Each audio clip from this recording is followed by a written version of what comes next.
Hey, Laker Nation, basketball is almost back because training camp is just about 10 or 11 days away. So this is the time to subscribe to us here at the Lakers Report, youtube.com/LakersTV. We'll keep you guys up to date with the latest Lakers news and rumors leading up to opening night in October. So subscribe and stay tuned for today's video.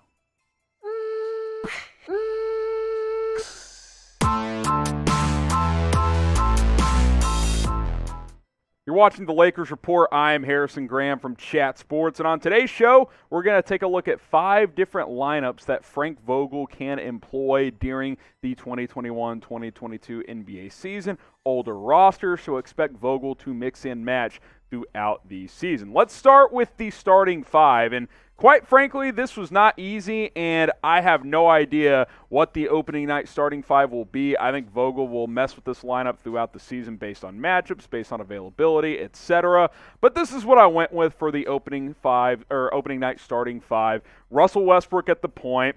I think the 2 guard is up for grabs. You could go Malik Monk. I went with the veteran Wayne Ellington to start. LeBron James at the 3, Anthony Davis at the 4, Dwight Howard at the 5. There's a lot of talk that LeBron and AD could play more 4-5. So if you do that, could a Trevor Ariza start at the 3? I don't think you want him to start. I don't think Melo's going to start at the 3. So for now, this is the starting 5 I'm rolling with. But if you guys haven't noticed, Frank Vogel has a lot of options. He can go to a lot of different players, a lot of different directions when it comes to this starting 5 because, let's face it, all 10, 12, 15 players on this roster are capable of giving this Lakers team quality minutes. Sure, they're older, but I do think they have a chance to be really, really good, which gives Vogel some flexibility within his lineups. So what do you guys think? Predict the Lakers starting 5, at least for opening night. Again, I anticipate lots of different starting 5s throughout the season, but you guys saw the 5 that I think will get the opening nod. Let me know what you guys think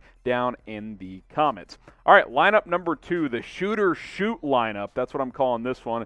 Basically, just the three-point barrage lineup is what we're going with here.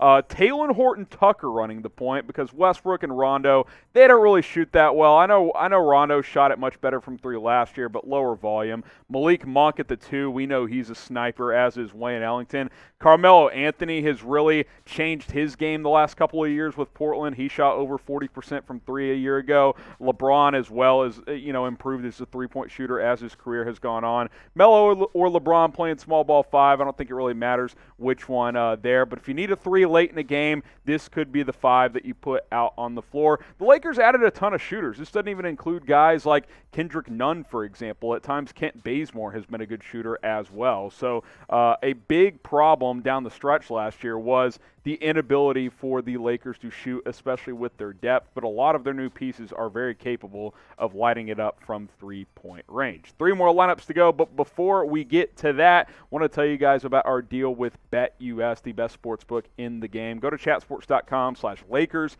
Use our promo code LAKERS125. That's going to get you a 125% deposit bonus. Do what I did. Put down $100. They'll give you $125 for free when you deposit and sign up. And hey, maybe you're a Chargers fan, but honestly, a lot of Laker fans are also Cowboys fans. So if you want to bet on this game on Sunday, you can either bet on or for or against the Cowboys. Chargers 3-point favorites at home, but we all know a lot of Cowboys fans are going to be there. The over-under set for 55.5 points. I like the under in this game. You can bet on this one in the rest of the NFL Week 2 slate at chatsports.com/Lakers. Use our promo code LAKERS125 when you sign up and deposit.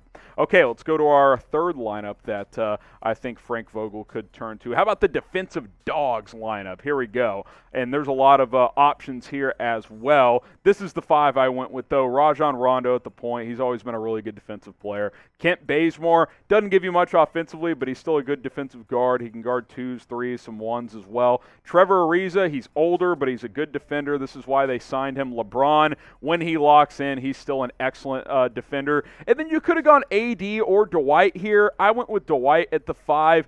Better for sure a better rebounder and potentially a better shot blocker, although you could go either way there.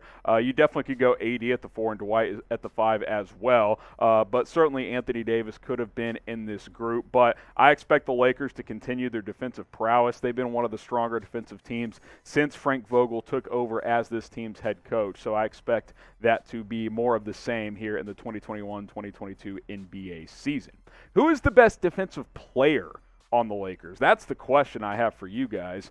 I think when he's fully engaged and locked in, it might still be LeBron, but not over a 48-minute game and certainly not over an 82-game season. If you had to pick one player to be the best defensive player in LA, who would it be? All right, 2 more lineups to go. The Just Get Buckets lineup. This is different from the Shoot or Shoot because I'm not necessarily looking for just floor space. It's just guys that can go get me a bucket. All right. Russell Westbrook, say what you want about him. He can go get to the basket. He can score. Kendrick Nunn. I think people are forgetting that the Lakers signed Kendrick Nunn. He's been a really good scorer for the Miami Heat for the past couple of years. Talen Horton-Tucker showed last year he can be a walking bucket as well. Carmelo Anthony.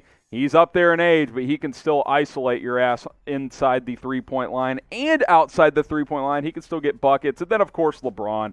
We know he's a pass-first guy a lot of the time, but he can still flat-out score. We know AD's a bucket as well. I wanted to mix and match, get some different guys in there, get Kendrick Nunn in the lineup for this one. So I decided to go with these 5 guys for this lineup. Make sure you guys subscribe, youtube.com/LakersTV. We are almost at 39,000 subscribers, which means 40K just around the corner. Hit that big red button, and we'll continue to update you guys with the latest Lakers news and rumors. Okay, number 5, the crunch time lineup. We kind of mentioned earlier in the video that LeBron and AD, it sounds like they're going to play more 4 and 5. So in this lineup, I went with this, and I think crunch time for every team is going to change, obviously, from night to night. If Melo's having a good night, he'll be in there. If Malik Monk's having a good night, he'll be in there. Obviously, it changes. But on the surface, I'll go with Russ, Wayne Ellington, Carmelo Anthony, LeBron, and Anthony Davis. By the way, that's a group that can flat out get buckets as well. LeBron and Anthony Davis, like I mentioned, they want to play more 4 and 5 as they get older because that's less wear and tear on their bodies. AD, defensively doesn't love guarding big, powerful centers, but offensively he can just take advantage of mismatches left and right when he's playing that stretch center position. So that's the crunch time lineup I'm going with. Like I said, that will certainly change throughout the season for Mr. Frank Vogel. All right, those are my 5 lineups. Had some fun cooking those up for you guys. Let us know what you think. Also, predict the Lakers' record this year. What is the final 82-game record going to be before the playoffs? Get your predictions in, and we will see you next time here on the channel.